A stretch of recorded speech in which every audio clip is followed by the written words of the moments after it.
Doug Pederson thinks everyone needs to be patient. Well, patience is something you have to exercise. I'll give you some clues on how you have to do that in just a second here on Locked On Jaguars.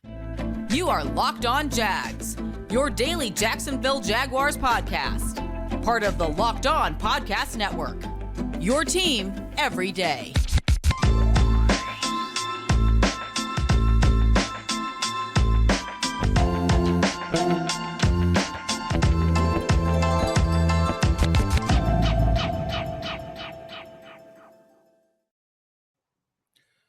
Thank you for joining me on another episode on Locked On Jaguars. I'm your host, Tony Wiggins, here hosting the Locked On Jaguars podcast, where it's your team every day. We thank you for making us your first listen. Today's show is sponsored by BetterHelp. This podcast is sponsored by BetterHelp. It's not a crisis line. It's not self-help. It's professional therapy done securely online, available to people worldwide. And they have a special offer for my listeners. Get 10% off your first month at betterhelp.com/lockedon. What's going on, good people? We are free on all platforms, and we thank you for making us your first listen here on Locked On Jaguars. Well, patience. I know sometimes there are these catchwords that you don't necessarily want to hear. In the past, it was culture and patience and youth, and they're growing. I think patience is something that we all need to exercise. Now, I'm going to distinguish the type of patience that I'm talking about. First and foremost, the Jaguars started out 2-1 in their first 3 weeks. Were in the upper echelon of everyone's power rankings. Some people even had them high as number 10. They went in to face the Eagles, and there was talk that if the Jaguars beat the Eagles, that the Jaguars could push themselves up to the top 3. Now they're in the back third after 2 straight losses that are disappointing because of the play of quarterback Trevor Lawrence. It just seems like had he just played a little bit better, they would have won at least one of those games, right? And been very, very competitive, and they were competitive in all 3. The type of patience that I think Doug is speaking of here is not the type of patience where losing is accepted, not the type of patience where, okay, we'll just suffer these growing pains. No, I don't think that's where he's going, and I really don't believe that's where he's going. I think the type of patience that he's asking for is, let's not draw conclusions and assumptions that this season is over, that Trevor Lawrence isn't a franchise quarterback, that he needs to abandon his play calling and adjust it.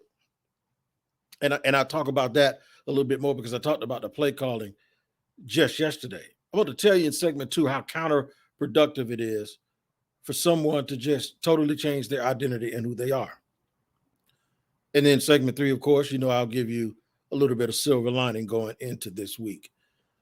But back to what he's saying about patience. I get it. And I understand.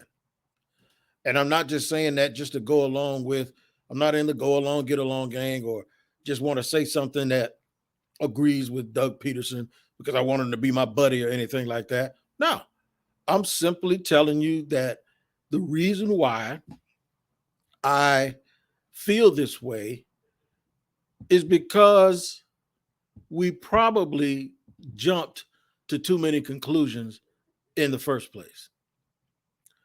We probably underestimated the adjustments that other teams were going to make as they got used to whatever mojo the Jaguars were going to put out and how they were going to counter that. We probably did what we hoped the players would not do in their first couple of games, that just because they had won a little bit, we were thinking, a lot of us were saying, all right, now let's not play like you've arrived. But I think the fans thought, including me, thought that they had arrived. Arrive at what, you might ask? Well, that losing games you weren't supposed to lose is going to be over. And then I remind myself that a week after the Jaguars shut out the Colts beat the Kansas City Chiefs, who look like they're an unbeatable team just the other day. So maybe it's a little bit of an illusion or a pipe dream to think that teams ever really get beyond losing games that they're not supposed to lose, or losing games to teams that you just think they're flat out better than. Should have been fresh in our mind, because just last year, the Jags, who ended up with the worst record in the league, beat the Buffalo Bills, who almost went to the Super Bowl. Or at least they went to the division and had a very, very tough game in overtime against Kansas City on the road. So the thing is sometimes our enthusiasm and our hope and our ambition sort of blinds us from what the reality of the NFL is and always has been. It's a league where you have to show up and you have to play every single Sunday, or you can get beat. It's not like in college where a real good team can play terribly and still win by 3 touchdowns. That's not what the NFL is. And we should know that by now. But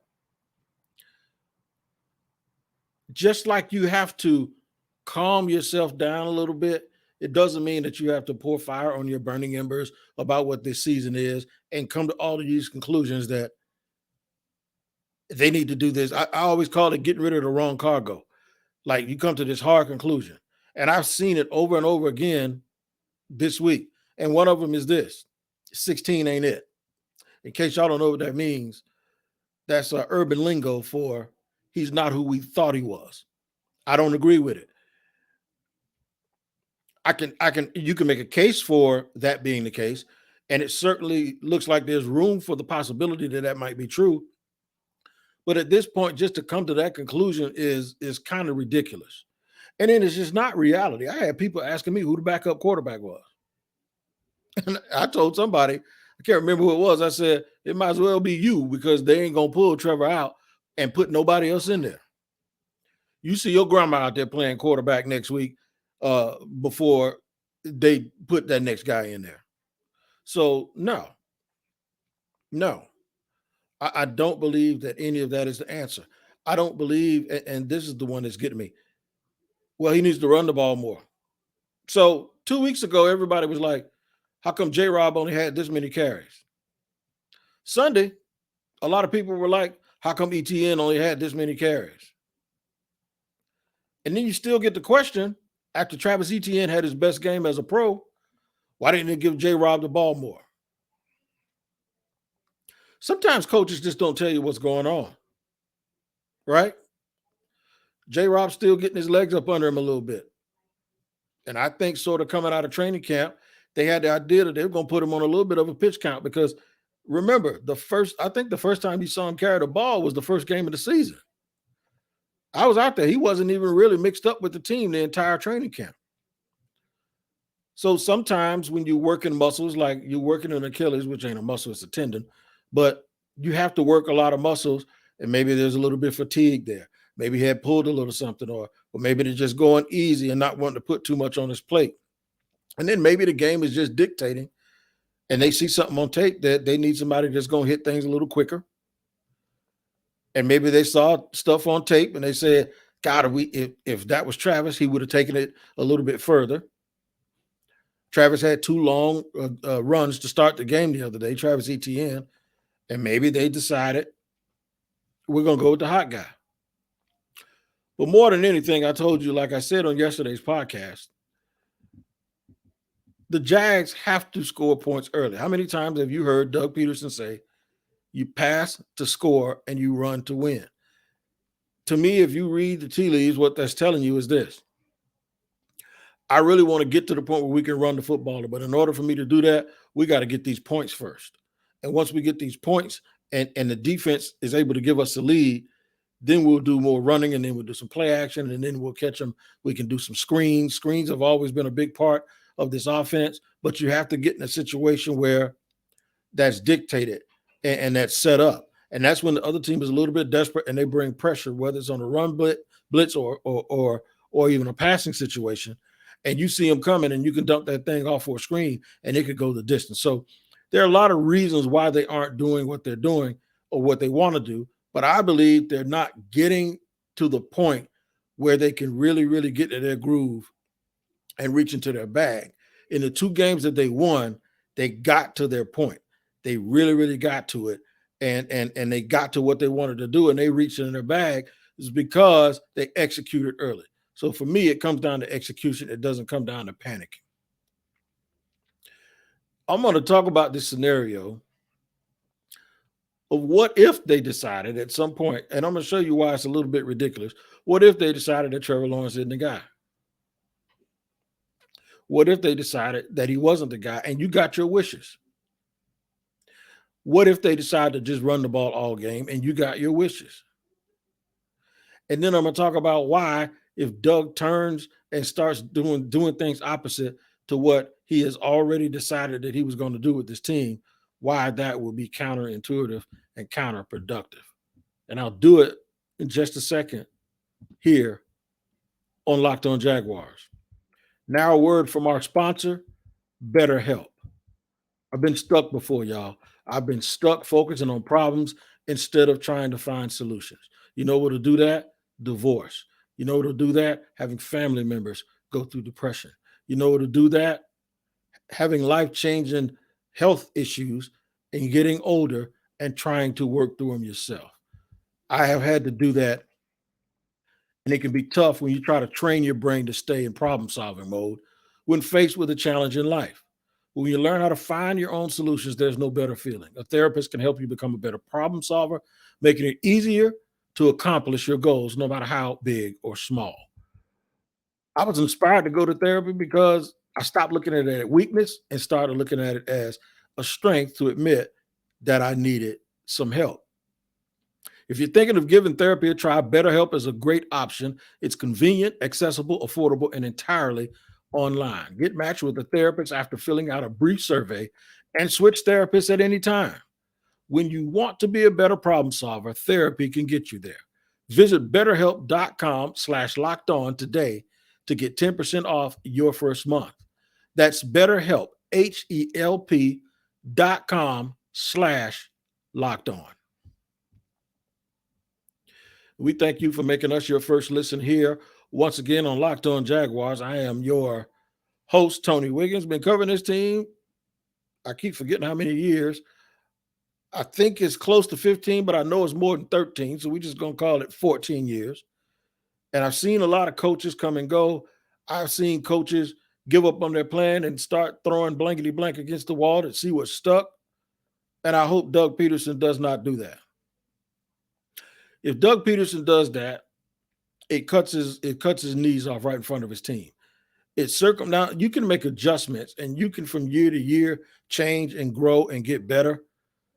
But 5 games into the season, if you start coaching differently, if you start doing things differently, and some people say, hey man, that's smart. At least you're man enough to admit that you were wrong in the way that you were doing things.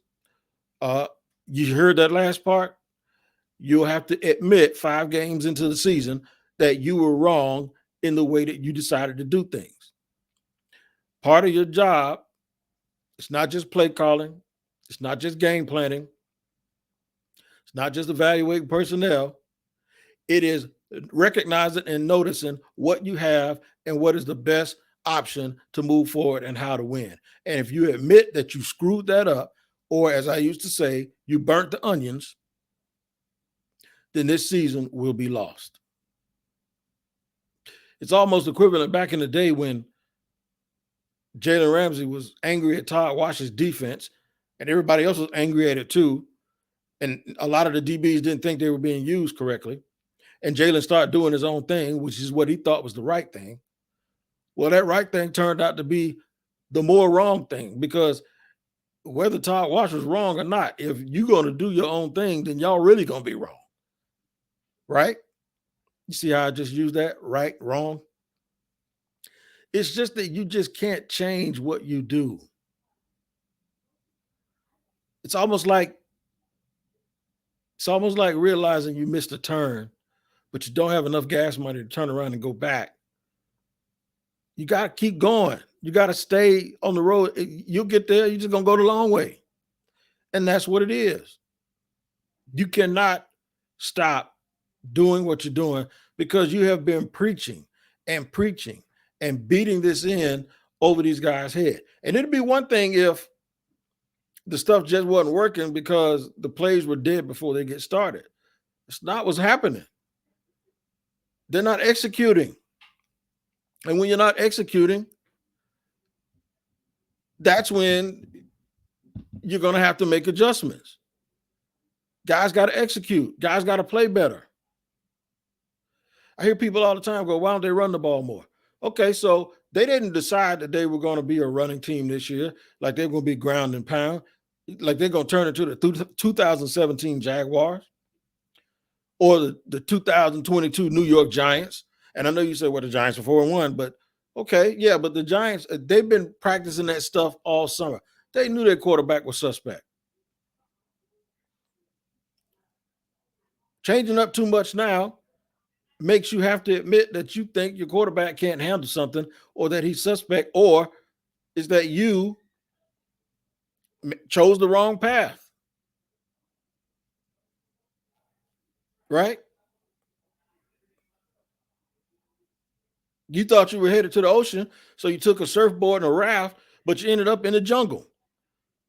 You can't flip out and flip the script like that and just start over and somebody told me, yeah, man, but they can adjust it a little bit and run a little bit more here or there. Maybe he can. But if they execute on those plays, see, we can't run from the fact that you can't hide people in football. You can't hide guys. You can't. Eventually, you're going to need them to do what you need them to do in order to win. Just think about it. Every single play Doug Pederson calls, he calls with the hope and the expectation that it's going to do something. For the most part, a lot of it hasn't worked simply because of execution. And I know a lot of folks think that this is the solution. They think that he's calling plays like he has better players. So he can't do that because those players that he has aren't as good as he thinks they are. Were they that way when in 2 weeks when they outscored the Colts and the Chargers 62-10? Were they not good that day? That's the question. Did you see drops? Did you see overthrows? Sure. In the other games that they lost. That's what they need to work on. Look, y'all, we got to hit those. We got to hit those plays. We got to clean the meat off that bone before we decide that we got to do something entirely different. Because I'm going to tell you what that difference is. If you don't teach guys to finish and to actually do exactly what you think they're capable of doing, then whatever it is you think you're going to switch to, they're not going to do that good, and they're not going to do that full and all the way to the end either. It's not about what he's calling. It's about how they're finishing, and it's about how they're blocking, how they're tackling. It's about how they're catching. It's about how they're throwing. And you can't run away from that. You can't play call or unplay call your way out of that. You just got to fix it.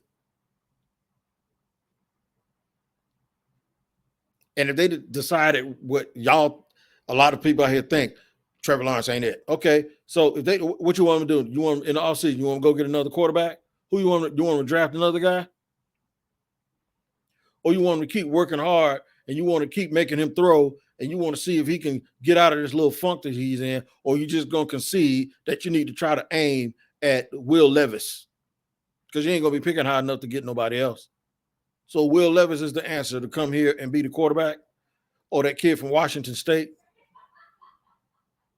Or maybe they need to sign Cam Newton. I mean, what do you think they're going to do?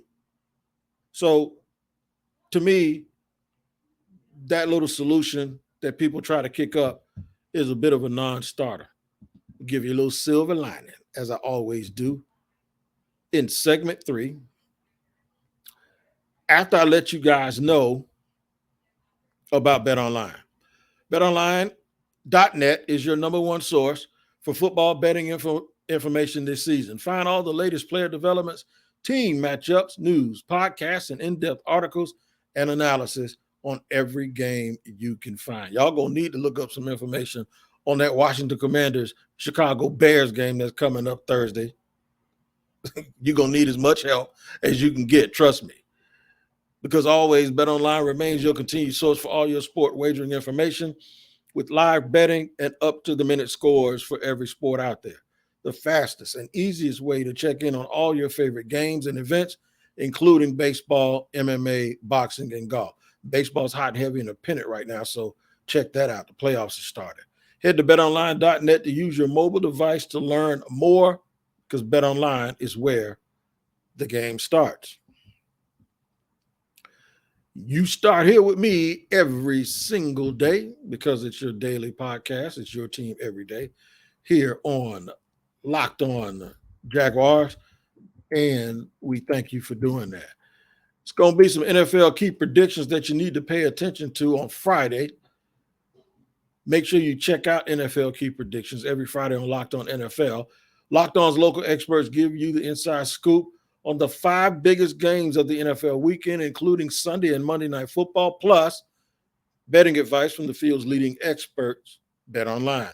Follow NFL key predictions every Friday night or every Friday on Locked On NFL, available on the Odyssey app, YouTube, and wherever you get your podcast. Time for Silver Lining here on Hump Day.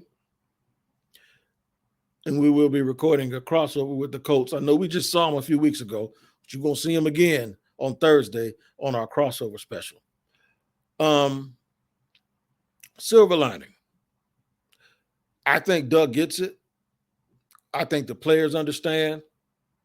And now comes the pressure of them having to have demonstrated performance. It's not enough for guys to just have this want to.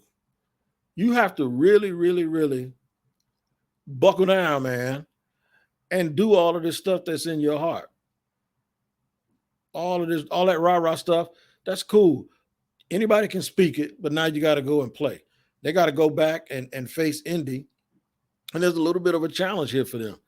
They have to understand that the game that they played in week number 2, it's not going to be the same team. This is a chance for them to flex their muscles and say, we whooped you then, and we're going to whoop you again. At some point, there just has to be this feeling that no matter who they play, if they can beat them on Monday, they can beat them on Tuesday. If they can beat them on Tuesday, they can beat them on Wednesday. How they play and how they are able to process what has happened the last couple of weeks and be able to put it behind them and go travel on the road where they played outstanding when they went out to California to play the Chargers. But yeah, all of it means something now. So the silver lining is I think they're young enough and crazy enough and wild enough that they can overcome anything. They won't get into this funk of thinking that they aren't good. You understand what I'm saying? Sometimes it's your lack of knowing. You don't even know you're in a slump, right? Because of the youthfulness, the fact that they got 31 guys under 25 years old. It's like, man, we ain't in no slump. Let's go out here and whoop these people. Because I don't think their problem is confidence. I don't think their problem is any of those things. I just think their problem is that they haven't learned how to win consistently, how to be that professional player that knows how to go out and make every single thing count in every single game at every single moment. They haven't learned how to do that yet. I think they also haven't learned how to not win games that they're not supposed to. That's the part of being young. Ain't no telling what could happen. But at some point, we have to shrink that and close that up. They have to start learning and knowing exactly what they're going to get and what they expect from themselves. And so now you don't have this wide-ranging area of performance or not performance, like you don't know what's going to happen. But you got to bring the floor up to the ceiling. You can't bring the ceiling back to the floor like they did the last couple of weeks by turning the ball over a total of 7 times in 2 games. Oh, I promise you, if you ask anybody, the Jaguars are going to have 7 turnovers in the next 2 games. They're going to have 3 interceptions and 4 fumbles, all by the same person. Do they win? You say, hell no, they got blown out. Well, guess what? They didn't get blown out. They had the ball in their hands with the chance to tie at the end of the game. Now, at some point, that's a scenario where they have to figure it out. And Trevor actually did do that last year. If y'all remember, I believe last year he threw a ball to Laviska Shenault, and they kicked the game-winning field goal in London. So he's had the ball in his hands with a chance to put his team in a position to win, and they did it before. They did it last year. They did it a year ago. Hopefully Trevor will come out and show people that it's short memory time. It's time to not write me off. It's time to not think that I'm not a franchise guy. I think this thing is just going to require a little bit more patience than all of us have. And I think we would have had that patience maybe had they not started off looking so damn good. And what happened is we skipped 2 or 3 stages. So now we just have to come back down with our expectations a little bit, but still hope and do more than hope, sort of think, hey, man, they got a real good chance to win these games, but they have to prove it on the field. I think we had gotten to the point where, these ain't the same old Jaguars. In fact, they're one of the best teams in the league. We're going to win 13 games. I even said that I didn't see 3 games that they weren't going to be favored in moving forward. So I got to walk it back too. I'm not pointing a finger at anybody else. It's me too. I probably went a little bit faster and a little bit quicker than I should have. Lesson learned. Lesson learned. Make sure you learn your lesson and look at the Peacock and Williamson NFL show that's all over the place, wherever you get your podcast. Because Brian Peacock is my colleague and Matt Williamson is a former NFL scout, and they give it to you like you can't get it nowhere else, man. So make sure you check out the Peacock and Williamson NFL show here and wherever you get your podcast. All right, crossover tomorrow with the boys from Indy, and we'll get that to you as soon as possible, maybe early in the morning instead of in the afternoon. But until then, you guys take care of each other and come back and see us again here on Locked On Jaguars.